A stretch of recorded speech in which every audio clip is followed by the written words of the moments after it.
Hello, good morning, good afternoon, good evening from wherever you are. Hello, it'd be lovely to see your faces just to say hello before we kick off. Hi, Peter. Hi, Mark. Robert. Oh, hi, Robert. Oh, Hi. Peter, Butland. Hi. Jonathan. Hi. Hey. Jonathan, John, Paul. Nice to see you. Oh, yeah. Welcome, welcome. I'm just going to give a couple of minutes to let people in. If you have some background noise, do please put yourself onto mute so everyone can hear everything. Welcome, welcome. I think we're in as well. 21, just a few more coming through the door as we speak. So welcome everybody.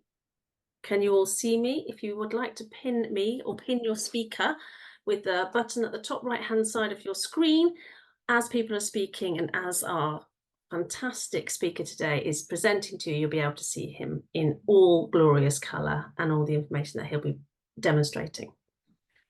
So welcome. My name is Pippa Dunford. I'm the managing partner for the Uspire Partnership, and we are delighted to have you here today on what is absolutely thrilling content about how we are looking to use and how we should be as business leaders embracing technology and the use of generative AI. Here at Uspire, we do everything leadership. We want to help you become the greatest and finest commercial leaders in the world. Quite a big ambition, but the world is growing, as are we. And we've done that through various forms of intervention. We provoke you to think differently, which is really what today is all about. Hopefully we'll energize you. You will be not sitting on your screens falling asleep, I can guarantee that. We'll energize you to participate and start collaborating with each other on how best to take things forward to ultimately enable you to transform your business in the shape that you want to take forward. For those of you that are aware, we had a Uspire Live back in April, which was really, the whole theme was about how we preparing you to future-proof your business for the years coming through, all the way up to 2050, which for some of us, seemed a long way away. It's certainly moving in there quickly. And it was really about looking at all the different ways technology and artificial intelligence are coming into our world, and how do we embrace it? How do we enable ourselves to take on some change effectively? So I'm delighted today to continue that discussion, continue that thought process into a highly fascinating area for us at Uspire, and I'm confident for you going forward. So I'm going to let Alex explain everything about it. I'd like to welcome Alex. Welcome.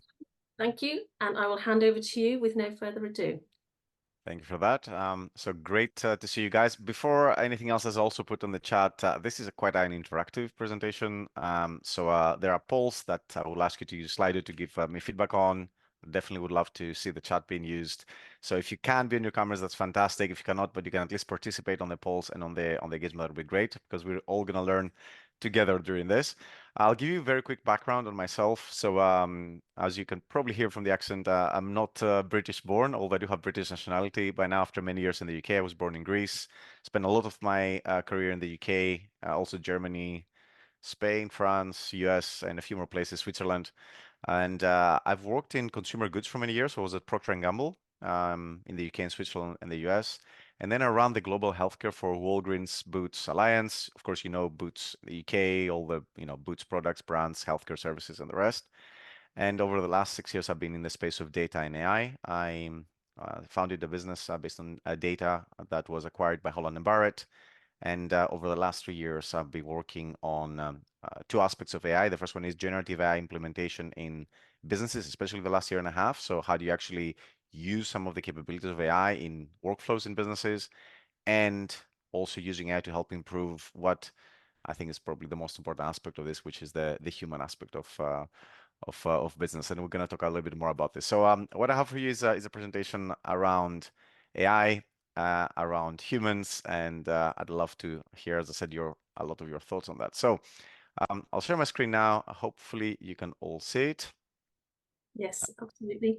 Excellent. And I have a view of at least some of you.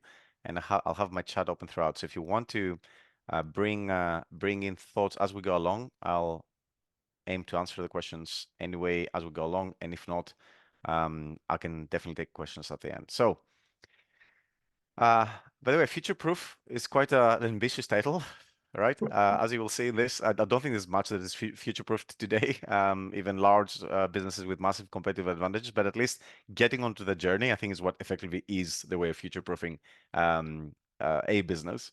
And this is my LinkedIn as well. You can either use your phone for that, and I will also share it at the end. Please do connect there. So here are the themes. So your perspective on AI, we're going to start with that. What is AI and key implications? What is AI today in business? How is it being used? And our role as leaders. So that's the themes for today. And starting pretty much straightforward, you've all heard the term AI being used, especially the last year and a half, incessantly, continuously. So I'd love to hear using Slido. So you can just either point your phone at the screen and get the QR code, or you can go at slido.com and put the code 1770561. And I'd love to hear what are the first words that come to mind regarding AI. You can put multiple words, but in sort of, one after the other. Just the first words literally that come to mind. Rational, emotional, whatever that is. And if you don't have your phone handy, slido.com, just add the code and you'll get there. That's great. We already have about 6 people typing and 3 opinions in already. That's fantastic. There's around what, 20 of us on the call? Is that right, Pippa? Okay, so yeah, I'd love to see, if possible, at least 20 people engaging with that. And we have also a sentence from Ferdinand: leverage my own thoughts as never before. Wow, I like that. I like that a lot. So let's see. Okay, also some thoughts straight on the slide as well.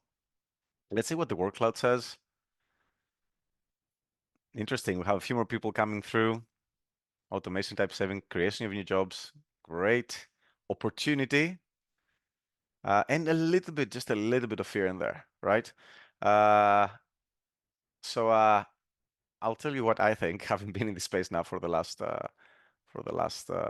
6 years plus. Oh, sorry. Before I tell you what I think, I'd love to hear. Sorry, this is the slide I was looking for. Sorry, just give me one moment. This is the slide I was looking for. Right. So, Pippa, can we clear this automating time saving? This is like a Zoom board. If you can clear that, that'd be great. If you guys don't write on the Zoom board. Yes, bear with me.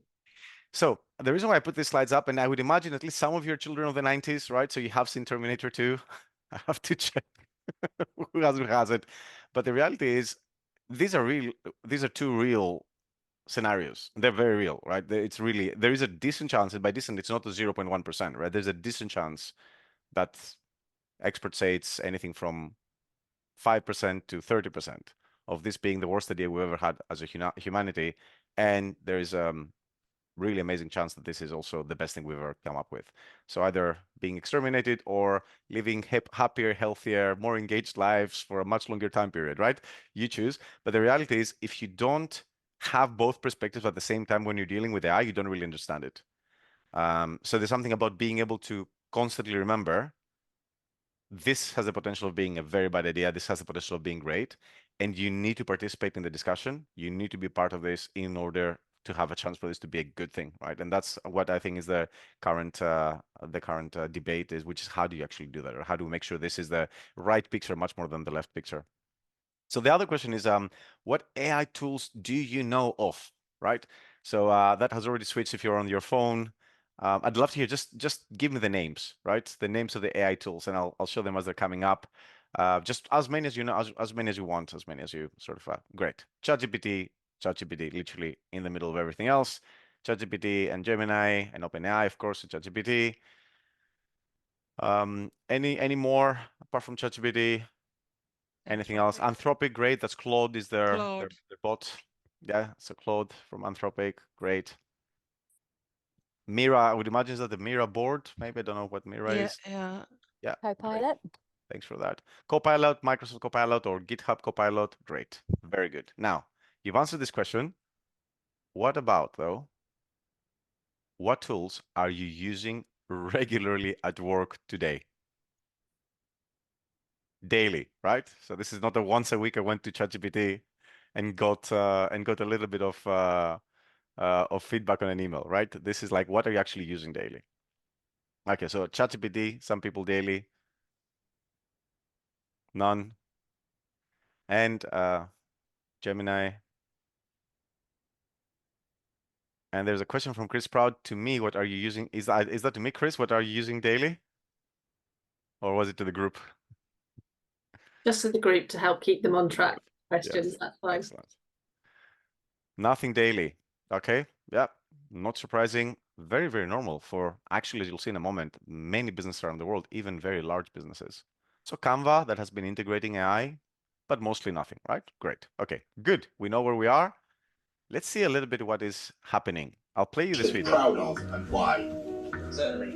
One of the products I'm most proud of is a mobile app that we designed to streamline shopping for customers. Right, so what this is a completely fake AI avatar with someone's voice using 11 labs for voice, which replicates your voice in an extremely good manner that is indistinguishable even by family and friends, especially in the video. An avatar by Hagen. It's something that you could put together for yourself, an avatar that's actually interactive, that has been fed through that person's CV and the company's data that he's applying for a job, doing a full job interview for him, right? This is not science fiction. This is happening right now. And when things like that happen, just to induce a little bit of fear, finance worker pays 25 million after video calls with deepfake chief financial officer. Hong Kong, a few months ago, controller gets a call from the CFO, hey, we need you, new supplier, 25 million. I'm sorry, sir, I don't feel very comfortable. Can we please get on a call? They get on a call with 2 other colleagues, including the other people in the delegation of authority. All say, yes, you should. It's a new supplier. It's a legitimate transaction. Please go and do it. They go and do it. It was all fake. All 3 avatars fake. Full interactive avatars online, right? So this was happening. One of the first things I usually say when I do this presentation to people is, if you don't have some special words like danger words with family, friends, and business for big decisions, you should probably put them in place. Because if someone calls you or video calls you and you see a person that you know, potentially a family member, asking you for help, and I love the call by someone, is this meeting true? Am I true? I have actually done partial meetings like that using an avatar, so it's a very fair question, right? Yeah, it's interesting, right? What world do we live in? What is true? What is not? And how does this actually affect what we're doing? Let's explore a little bit what is AI. And many of you would have seen over the last decade how AI was all about prediction, right? So sales forecast, machine learning, great. Cancer, actually already 4 years ago, radiologists were obsolete in certain types of diseases, like for example, for screen, for breast cancer screening. Already AI was at 95% accuracy in picking up things, and the best human radiologists were at 80%. To the point that we've already had low cases in the US where people were not diagnosed, and then they actually went after hospitals and doctors saying, why did you not use the best available tool, which is an AI tool, to actually help me diagnose that you didn't catch my disease, right? Which is really interesting. So it was all about that, forecast, farming, da, da, da. And then suddenly what happened within the last 2 years, we have tools that can create and act. And they do this in an incredible, powerful way, right? In ways that in many ways it's indistinguishable from humans, in many ways significantly better, massively faster than humans. So really, really interesting from a perspective. And when you have that type of speed equals fear of change. This is a survey from Boston Consulting Group.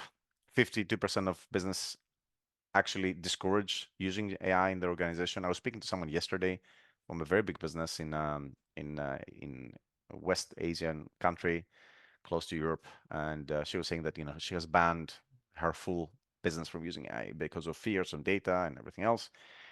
Some business experiment, 3% have made it core value. This tends to be tech businesses, but it's really interesting that it creates a lot of fear. How do you deal with that fear?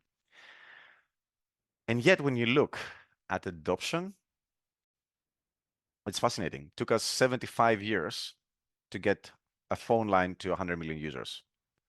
Uber did that in about 7 years. In months, Instagram was 30 months, TikTok was 9 months, right, to 100 million users. And ChatGPT was a month and a half, right? And you think that this is impressive, right? You would think that, you know, that's an impressive statistic. But actually, this comparison, it's a false comparison. It's a completely false comparison. If you have any thoughts why, please put them down on the chat. But fundamentally, I'll give you a couple of hints. If you see on this chart, almost everything on the left of ChatGPT is what? A social network, right? So this is about connecting. Social network, they're not really inventing new stuff. It's just about connecting in a different way, right? And you already have the infrastructure you connect. ChatGPT wasn't and still isn't. It's a tool. It's a tool that is used by 100 million people, or now, well, arguably 500 million, you know, regularly. It's not a social network. It's a tool. We've never had in human history anything comparable. It's like inventing printing, and within a few weeks having, you know, 100 million people using printers, right? It's not even it's not even comparable. There's two more things also that are completely unique, which make this comparison a false comparison because it doesn't really show the scale. It is democratized. It's the first time in history where a super expensive, amazing tool that usually, like mobile phones, right? Did anyone remember mobile phones in the 80s, like about that big? You needed to have a very expensive car to have a very expensive mobile phone inside it, right? This is available. The best AI we have in the world is available with about $18 all around the world with an internet connection. And actually, open source models that over the last 6 months have done incredible things are available with even less than $18 a month because you can run them on your own infrastructure. It has never happened before to have a tool that goes to so many people so fast. And then the last thing that's really unique is that this has gone everywhere. This is not a one aspect. This is like, you know, Uber is about transport, taxis, great. If you're watching this today, the companies that are putting in the software together for Zoom and everything else, they're using now Copilot to write at least part of the code. If you're using a mobile phone, you have already been affected. If you're watching marketing, you have been affected. So this has gone into almost every area of human life. So this comparison, although impressive, it doesn't capture that. And I would like you to, while we do that, answer this. You put ChatGPT before. What does GPT stand for? Without Googling it, I can see if you're Googling it, do not Google. Okay, no one knows, right? Because it happens so fast. It happens so fast that we really so it's generative pre-trained transformer, right? So that's like the name of the technology behind it. It's a statistical model. But let's do a small mental experiment exactly on that speed of change. So 30 steps times 1 meter each step, right? How many meters? I would like to see a chat answer. Be brave. We can do this math. 30. Thank you, Bertrand. That's amazing. So without looking at a Google or calculator, 30 steps, each step is doubling. So 1, 2, 4, and the rest. How many meters? Just gut feeling answer. Just give me a gut feeling answer. Gut feeling. I don't care about their exact number. Just a gut feeling answer on the chat. Okay. Great. 100 million. Someone said a billion. Great. Yeah. 3,600. Great. Okay. So you get the range. So a few of you said, you know, a couple of you said a billion, a billion two, and everyone else said 9 million, 1 million, 3. The correct answer is actually a billion. And if you're not a mathematician or you haven't done this before, usually we vastly underestimate that because what we underestimate is that from step 29 to 30, we go from 500 million to a billion. From 28 to 29, we go from 250 million to 500 million. So we underestimate the speed of change, right? Because it goes up to effectively, you know, 1,000, a million, a billion every 10 steps, right? We're not designed as humans to understand exponential change. And when the speed of change is exponential, like it is with AI, the question is, where are you at the curve? Are we on the left one or on the right one? Because on the right one, it's already going fast, it's going to go a bit faster. On the left one, we have just started experiencing the speed. And yet, I'm pretty sure we're on the left one. So it feels very fast. It's going to go significantly faster. So the first thing I want you to remember is imagine electricity. If you look around you, nothing works today without electricity, like literally nothing. Instead of taking us 100 years to implement it across different things, it's going to take us 5 to 10 years. So it's like going from before electricity to a world with electricity within 10 years. That's the type of comparison that comes close to what's actually happening in the space of AI. Just pause here to let you internalize this. If you have any questions on this, please let me know. But I think that's a very important point. We're not designed to understand exponential change. And what is happening is the biggest example of exponential change ever, with nothing to compare to. What is the elephant in the room? What's the biggest elephant in the room with regards to AI?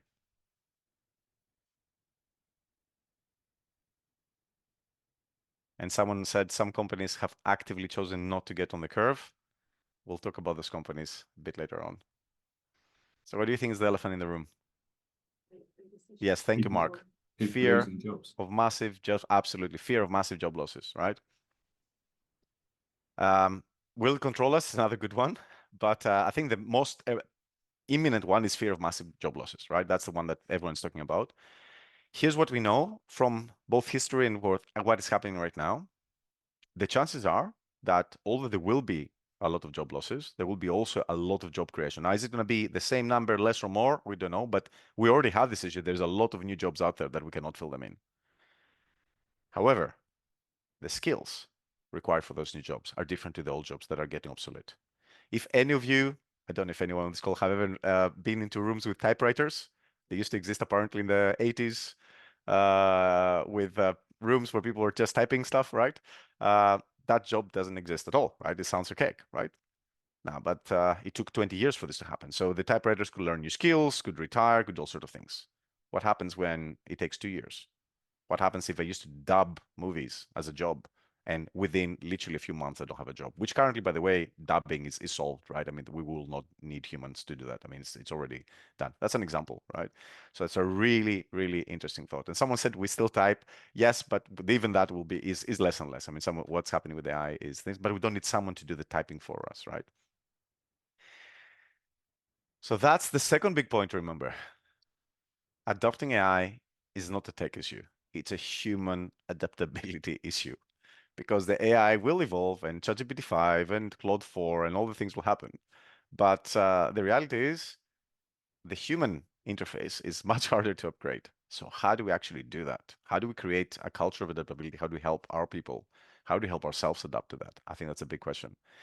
I'll show you a few examples. Won't go through the full slide, but I can tell you I've personally been involved in seeing use cases on generative AI in every part of a business. Recently, Moderna, the big American business that created the COVID vaccines, has published a case study where they integrated OpenAI and ChatGPT in everything that they do. Everything. Marketing, sales, legal, research, new medicine, clinical trials, you name it, right? The opportunities are across every aspect of the business. Now, how do you choose is a really interesting question. But the reality is it can, right? And there's already enough cases. So this is an interesting study. They got a bunch of very smart consultants, MBA experienced people, got them to be in two groups. One group was using ChatGPT. Another group was not using ChatGPT. The group that used ChatGPT improved their performance by about 45%. The whole industrial revolution that lasts 150 years increased productivity by 25%, right? Because 150 years to get 25% more in productivity. And just by using ChatGPT, these very high paid consultants, if you've ever hired BCG or McKinsey in your businesses, this is like a 15 grand a day process per consultant time, right? It's not a cheap thing. Yeah, the opportunity to boost performance is astonishing. Over reliance can be an issue. They inserted a fake case study there. People using AI did not pick it up. The people that didn't use AI picked it up. Interesting. Worst performers benefited the most, so it closed the gap massively. And those who use AI will replace those who don't. Please remember this one as well. Those who use AI will replace those who don't. And what I love about their quote is caution is warranted, inaction is not. Let's look at some fascinating and fun use cases.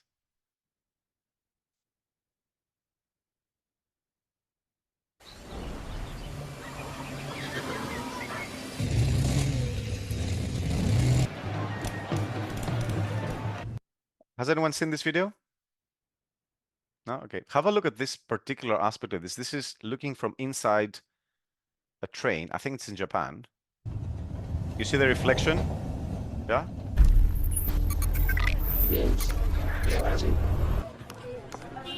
This is Tokyo. This is a beautiful beach, maybe somewhere in the British Isles. These are puppies in the snow. This is a discussion in a busy African market. In a place beyond imagination, where the horizon kisses This the is heavens, a science fiction one film. man dared. All of these have been created purely by prompting. There is no photography. There's no basis of creating this. This is not the AI choosing from a bunch of pictures and putting things together. This, and there's 2 or 3 models already that are doing this, including the first short film generated purely by AI and prompting are out already. We are about 1 to 2 years away from full Netflix series based on prompts. For example, I really didn't like the way Breaking Bad ended, or Better Call Saul. I'd love you to create 8 more episodes where Saul has a much better ending, or whatever that is, right? Imagine what this does to content. Any type of content industry, right? What does it mean for a huge aspect of what we do, which is entertainment? So massive changes. What does it mean for marketing, for businesses that are creating content, right? Already a lot of the performance marketing you're seeing is heavily affected by technology. This is not fully out yet. It's not available yet fully, but you know, there's a lot of tools that are doing similar things that are. So what does it mean for anything that has to do with content or marketing or training or explanation or anything like that? dares to journey. Does anyone here know Canmigo and Khan Academy? So Khan Academy is one of the biggest educational websites in the US. And what they do is they help kids with school studying. And they also help tutors, and they're, you know, they're massive in the US. Like, they're massive websites that have all the materials for all the courses. Their bot, which is very cool, we cannot get it in the UK yet, but I have access to it because I got it from the US, is a tutor. A tutor that provides not the answers, but personalized tutoring to every student based on their level. So you go in and say, okay, I want to learn about British history. Great. Okay, what's your level today? What do you know? Tell me something that you want to know about. I want to know about, I don't know, the Magna Carta, right? And then it asks you questions, and it doesn't give you the answers. It actually understands based on your questions, your level, like a human tutor would, and then starts feeding you with questions to get you to interact as you would do with a human tutor. Now imagine, going on the positive side, every child in the world, a personalized tutor for any subject. What an amazing place to be, right? At the same time, on the Terminator side, every child in the world with a tutor that convinces them that, you know, the way to heaven is to blow up themselves, right? So there's amazing benefits, and there's amazing fear as well. This one actually, I thought we might do it live. This is a business called Suno. And what I'm going to do, I'm going to stop sharing for a moment because I want you to see how something that you can literally replicate as we speak. Anyone here who likes music? Do you want to put maybe some ideas about bands that you like on the, or maybe eras of music? Two. All right. 90. So okay, so 90s, maybe 90s rock or something. So let me share my screen. This is, you can go on it. Have I signed up in already? Am I in?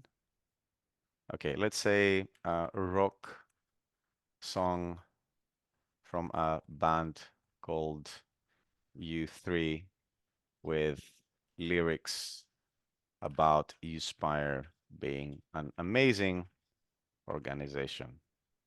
90s vibe. U2 or U3, should we go? I went U3 because otherwise it probably won't let me do that because it is effectively you have all the issues with copyright, right? Okay, cool. So that's why I used U3. It might catch me still, but we'll see. Okay, so now while we're talking here, what this is doing is generating music, lyrics, mixing it, and producing it, right? And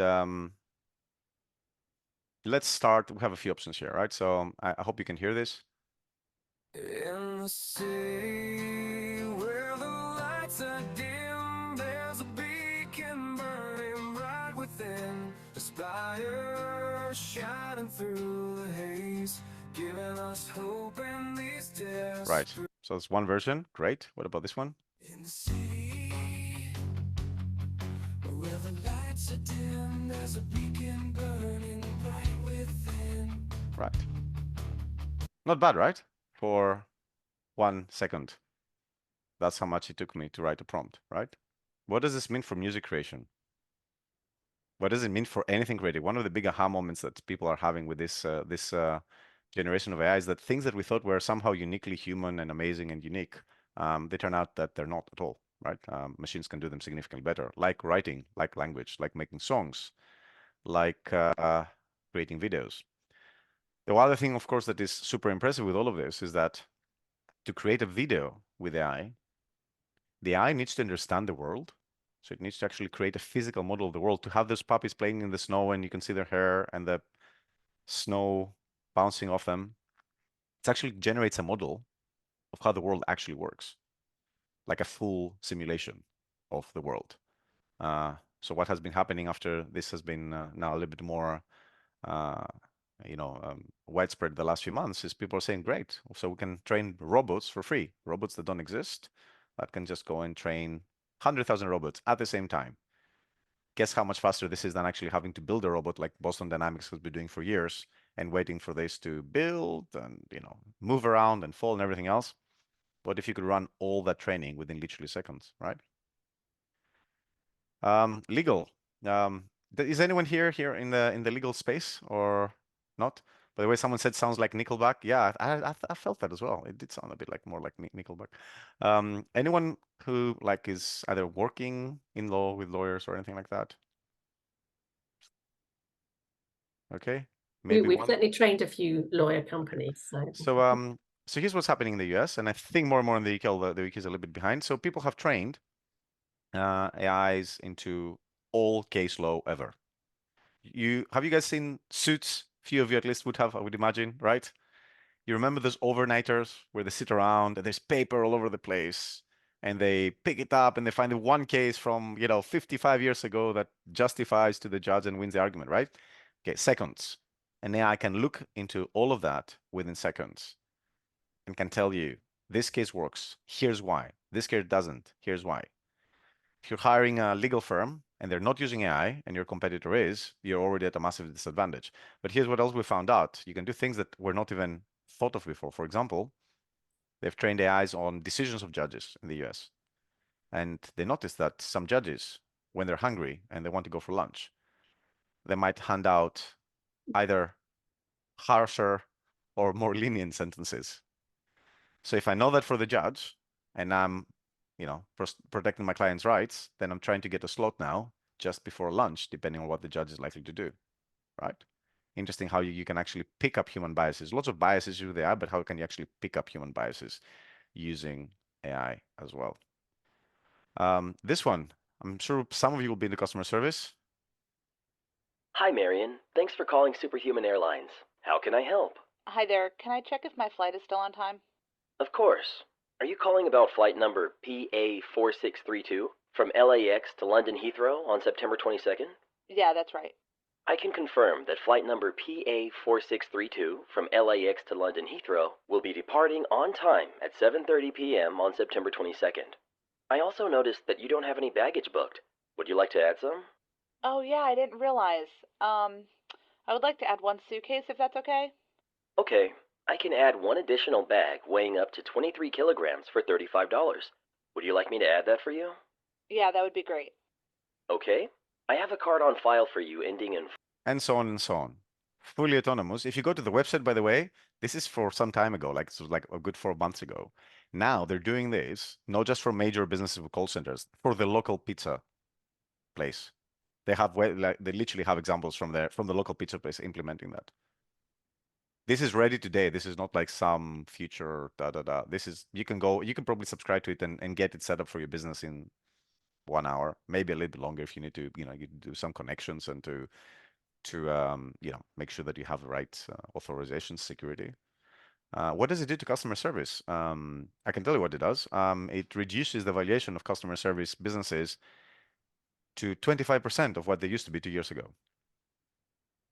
We already have, but we'll have like tens of thousands of job losses in this space. And the reason is not cost. The reason is that machines do it significantly better. Octopus, about a year ago from now already, replaced their email team with an AI. They went from 62% customer satisfaction to 80. I think Klarna, 495. which I have here, fired all 700 people from their customer service team, all running it with AI, significantly improved the customer satisfaction scores. This is not about cost cutting, right? This is generally about this is significantly better for the customer. What does it mean for your business? What does it mean for anything that has to do with transactional interactions? Interactions where what you want as a customer is fast, clear answers that AI can actually do exceptionally well, significantly better than humans. And this is another one of my favorites. There's already quite a lot of them popping up. Instagram accounts, models, AI-based, completely AI-based. Some of them already earning tens of thousands of dollars a month from brand affiliations. And someone said, wish British Airways would do that. I wish as well. Their customer service is absolutely shit. It's just horrible. I've stopped flying with them over the last 3 years because of that.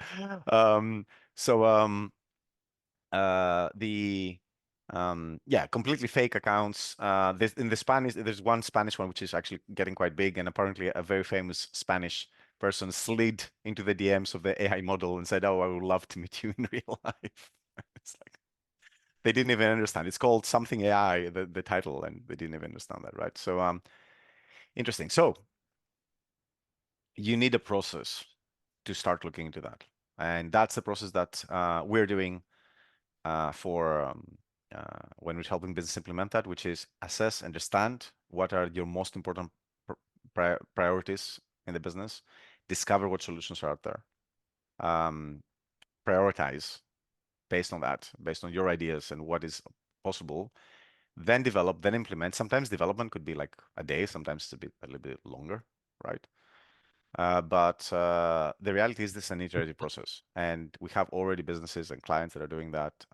And it can be as small as, I'm doing a lot of meetings, note-taking, presentations, or I don't know, I have deals and I have to examine the deal flow, or I need a chatbot that can answer a bunch of stuff and upsell to my customers, right? But you need a process and you need an ongoing iteration. So here's another question for you. If Gen AI can do so much human work, what is uniquely human and cannot be replaced?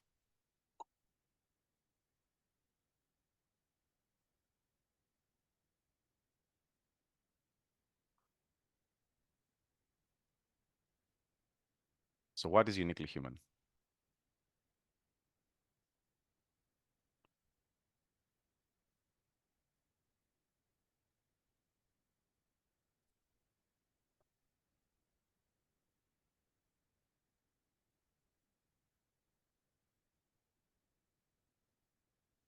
Telling a patient the results of the AI cancer diagnosis. Thank you, Vicky. Empathy. Absolutely. Preeti says AI creates from what is available. That is actually technically wrong.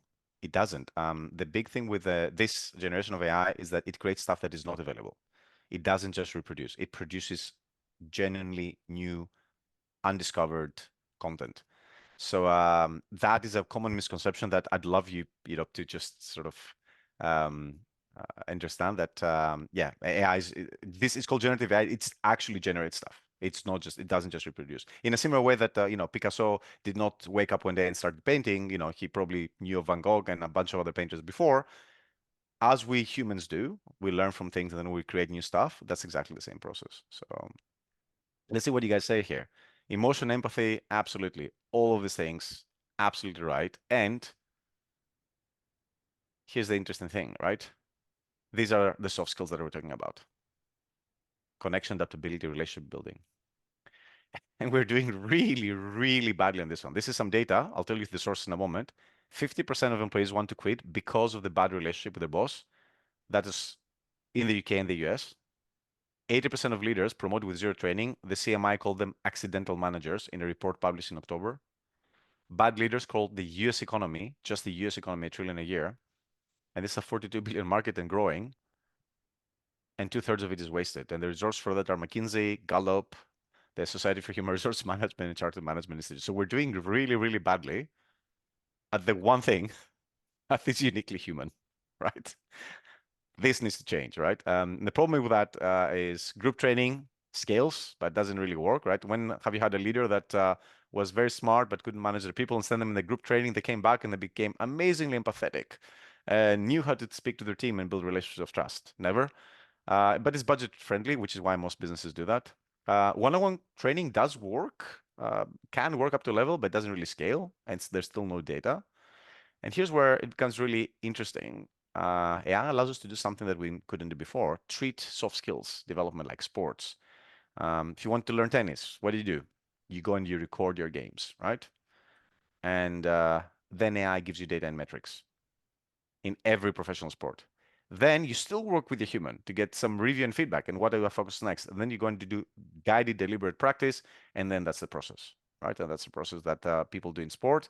And AI has really transformed how this process works. Now, if I was to tell you today, I'm going to be a top tennis player and I will never record a single game of mine, what do you think are my chances of being world class?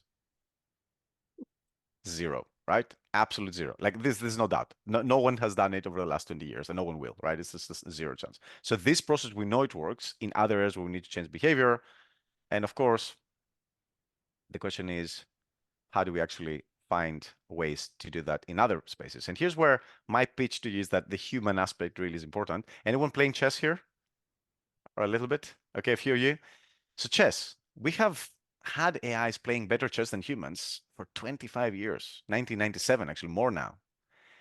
Has this killed chess? Has this killed humans playing with others? The opposite, we have more humans playing with each other online that you don't even know it's a human, you just trust chess.com that it is, than ever in history of chess. We actually have more chess coaches. At the same time, we have a generation of chess talent that's coming up that has been trained both with humans and AI. That's the best generation we've ever had, right? So you have both. And another area that I think is really relevant, sports, right? If you ever had a personal trainer 20 years ago, you had to go to a gym, show them a little list of the things you did the last week, right? They would tell you what's going on.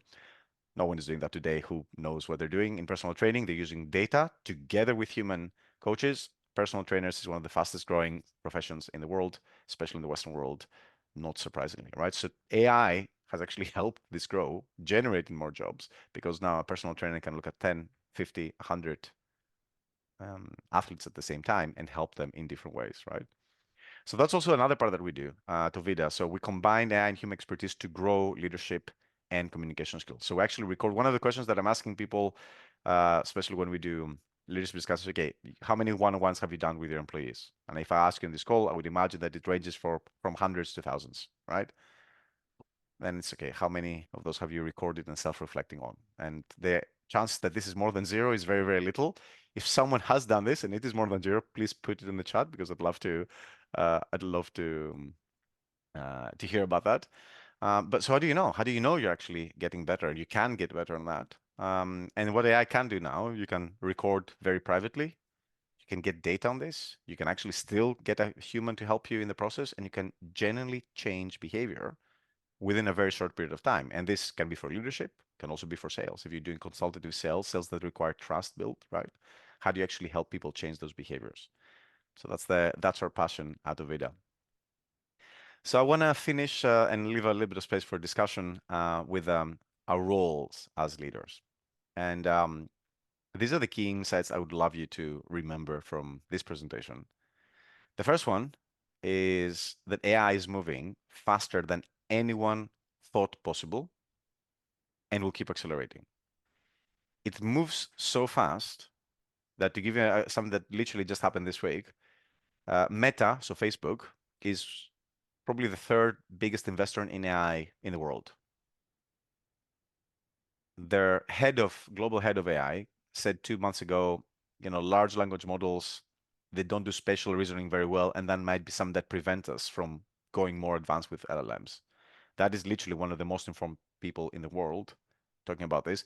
This week, Microsoft presenting a model that allows you can run it on your machine, by the way, which is amazing, that allows an AI to execute tasks on your screen. So you can say, okay, open Mozilla or Google Meet, go to this, do this, and it actually does that. So it suddenly understands your full screen and can act as a human on your full screen, which was, based on what the head of Meta said 2 months ago, still very far in the future, right? Electricity in 10 years. What would that mean for your business? How many new businesses were created with electricity? How many became obsolete? Number two, adopting AI is a human challenge first, not a tech one. You're all here. You've used almost zero tools on a daily basis over the last, few months. That at least maybe a year that AI is out. I'm 100% sure that at least for some parts of your business, AI would already have been able to give you a 10-20% improvement as an absolute minimum. In some cases, it's a lot higher than that. But human nature means that you haven't, and you're not alone. Most people are in the same place, and most businesses are in the same place.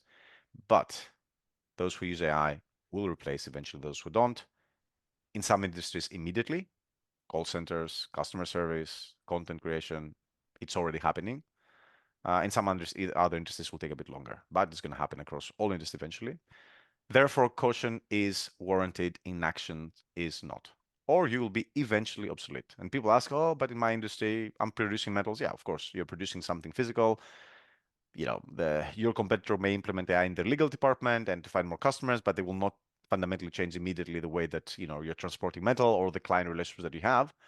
But if their margins start improving dramatically over a period of 2, 3, 5 years, what happens then, right? Of course, if you're in the industries we talked about, anything that has to do with software, anything that has to do with marketing, financial analysis, customer service, it's already there.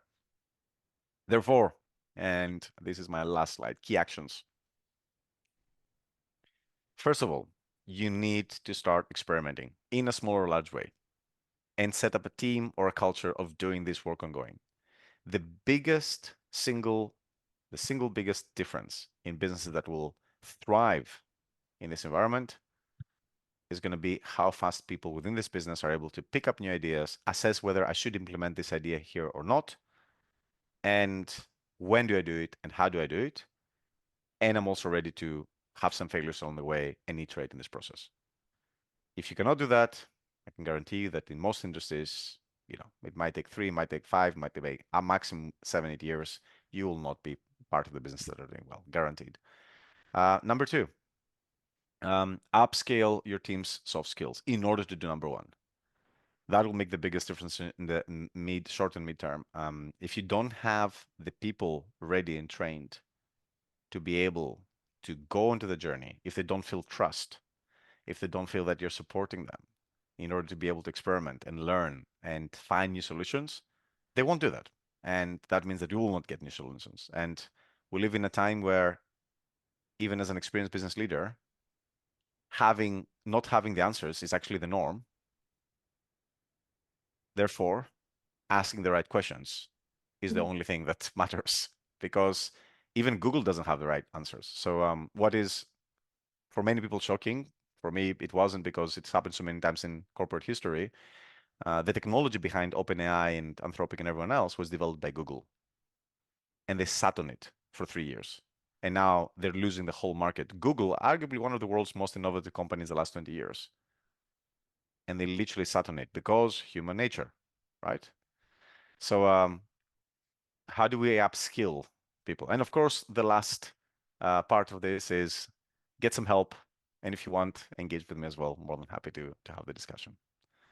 So I wanted to leave a little bit of time now for some questions. I have a few here that I think are worth engaging. So anything that from you that you would like to ask or learn more for? Well, firstly, Alex, wow. Thank you very much for that. What an enormous amount of information and provocation for us to think about. Certainly demystified some of the fear from my perspective. It'd be really good to hear from the floor here today. Raise your hand, pop your camera on your thoughts and what it's raised for you as a question, and what maybe you would like to kind of either find out more about or take further, or some of the challenges you've got in your business. I'd love to do that. There's also one question from Bertrand who asked this before, so I want to answer that. Will AI learn to be empathetic? It's a very interesting question because empathy is not something that is a rational part of our brain. Empathy, we do it with our full bodies. So replicating the full neurology and the interactivity of empathy, but the empathy happens in both sides of the human communication, that we're still a bit far off. But you can see a future when we're plugging ourselves into a Neuralink, right? That's not completely out of the question. However, it will learn to be a much better in, or at least displaying signs of empathy in things like chat or video, or things that where we feel that it's important to have that. So up to level, yes. I think deeper empathy is going to take longer, and also, even if it does, it will not take away the role of humans doing that. In a similar way that we've invented cars and motorcycles, we haven't stopped running the Olympics and going jogging, right? So there are things that are DNA based that are not necessarily there to be replaced, but I don't think they will anytime soon. But of course, AI will get significantly better and will probably help humans become even more empathetic. I think that's my positive hat on. Thank you for the question. Bertrand, I can see your hand is up. I'm going to come to you first. Okay, Thank you. thank you. Yes, thank you both for all that. It's just amazing. My biggest concern, if I should think about what is the one thing that worries me with this whole thing, you spoke very rationally a little bit about the acceleration of what this is going to take as a path and the space it will take, but it's about decision of life and death. I mean, using AI for bad purpose or bad intentions, deciding about life, about killing, about saving. Is the life of a youth or young person more worth than the old person? I mean, using AI in the army with weapons, with ammunition, and with drones to decide, do I throw the bomb, yes or no? This is, I think, the most scary thing. And at the end, the question is, how do we, as creators of AI, keep control of it? If this is software and codes and algorithm, and we created it and wrote this, is there a way we can keep control, and how put these barriers in place? This is, for me, the biggest fear and the biggest question. I think on this one, we already have an answer. The reality is, even the people that have written many of the models today don't fully understand what these models are doing. And you'll see that, I mean, they will speak open about it, right? So it's extremely difficult to understand. So you get outputs that work, and sometimes there are black box. I do think, for me, the only solution that we have, which is today, is to just have multiple models. Because as famously an AI answered in a doomsday scenario, which was like, okay, how could humans fight an AI? And the AI answered with another AI. So I think that's the only reasonable solution, which is why I think it's very important for this to be democratized. An example that is scary is that a lot of models in China are being developed with the first principle being not protection of human life, but protecting the party. Now, if that model in the future has access to nukes and someone attacks China, then I think that it makes sense, of course, because you're protecting the party, right? So if we end up with one central or a few central models that are controlled by someone, I think that is a very scary place. And it's much scarier than the alternative, which is to have a lot of things out there, some of which will be used for bad things, but hopefully a lot of them can balance this out in a similar but not direct comparative way to a nuclear arms race, right? We haven't had a nuclear war for the last 70 plus years now, 80 years. because more than one country has had nukes, right?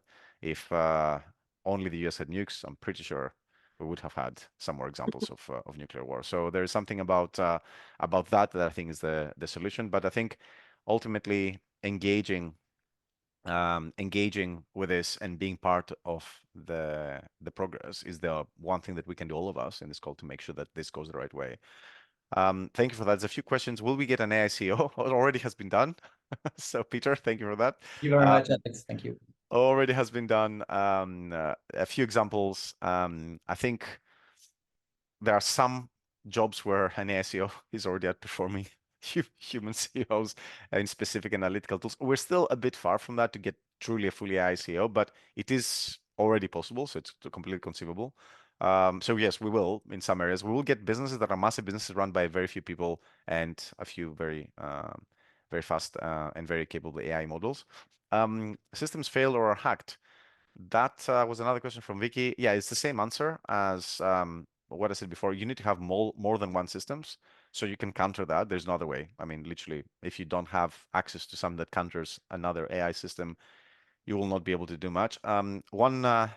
One research that I didn't put up here, which actually is arguably the scariest one of all, is that they did an experiment at Cornell University recently. They shared they gave humans access to a chat box to debate other humans to try to change their opinions, and it took people with different views and opinions, and they replaced half the humans without the other humans knowing with ChatGPT with minimum information about the other person. So ChatGPT was 85% more capable in switching the other person's opinion than any human, right? Imagine a machine that can have 8 billion discussions personalized with each person on the planning, convincing them that one thing is good or one thing isn't, right? So the only solution to that is another AI, right? Employment rate in the future. The current view, I was actually in a big business network just yesterday, in a big business event with one of the, I would say, foremost speakers in job and AI. One used to be the global head of EY on that, so Ernst & Young EY. I think the general view, which I agreed with, is that we will actually have a lot of jobs. And we currently don't have enough people for the job openings that we have. So the reality is there will be jobs. The question is, how do people transition from one skill set to the other? Right? How do you take truck drivers and make them carers? Absolutely. There's a good question, Alex, on there saying, when introducing non-technical people, thanks, Matt, to what AI can do for them, how would you suggest we start that journey in tools or videos or support mechanisms that we could have? That's a great question, Matt. I think the first thing I would say is to get yourself a little bit more up to speed on what's happening. There is a lot of very, very good writers, authors, tools out there that you can find on LinkedIn, you can find on YouTube. But I think the first step to go even before that is to ask what is your unique point of difference as a business? What makes you unique in this market that you're playing in? And what are the areas where if AI could help you, that would be really an amazing help? And then start looking for tools specifically on that. We have one model that we're using, which we call 1,000 Interns, Copilot, and Superpower, right? And it's a very simple idea. The idea is that there's already applications out there, and we can create some as well super fast, that are effectively like having interns. So interns are what? Very capable of working, can work very hard, but will make mistakes because they don't know the business really well, right? So what if you had 1,000 interns? What are the things that you would replace very fast so you can do more of the things that drive value? That's one space to look into. The other space, which is what we call the Copilot space, is effectively what are the core things that drive your differentiation that AI could really make even better. And superpower is effectively when you go into the space of how could AI completely transform the whole market that I'm working in, which I think only large corporations are currently doing. That is I think that was all the questions. There was a question, Peter, we'll get a copy of the presentation. I don't share, unfortunately, a full copy of the presentation because I'm doing this presentation and involve me as we go along. But Uspire will have the video so you can actually look at it again in the Uspire network. And more than happy to share some notes as well. Yes. And is there anything else that we haven't covered? Any thoughts or perspectives as we're coming up to our last minute? So whilst you're thinking on that, I'd like to say a huge thank you, Alex, for an inspiring talk, and kind of certainly my mind is whirring. I think for our guests and audience here, the question for you to take away is, what is it you need, and where Uspire can help you in your leadership journey to help embrace the opportunity of AI. We have 2 more seminars coming up. One is about future-proofing your strategy with the right insight. So lots of opportunity there about being able to consolidate and utilize what you've got, and future-proofing your leadership style for the transformation era, which we are certainly heading into. And Uspire is working within those themes over the next 6 to 12 months. So do contact us if you've got any further questions. If you'd like to think about how leadership and the capability tool it is an opportunity for you, please get in contact with me. But it's only left to say thank you very much, Alex, and have a good day to the rest of you. Thank you for your time today, and we Thank hope you, to see guys. you again soon. Great to see you, and thank you for the interaction. Thank you very much. Cheers.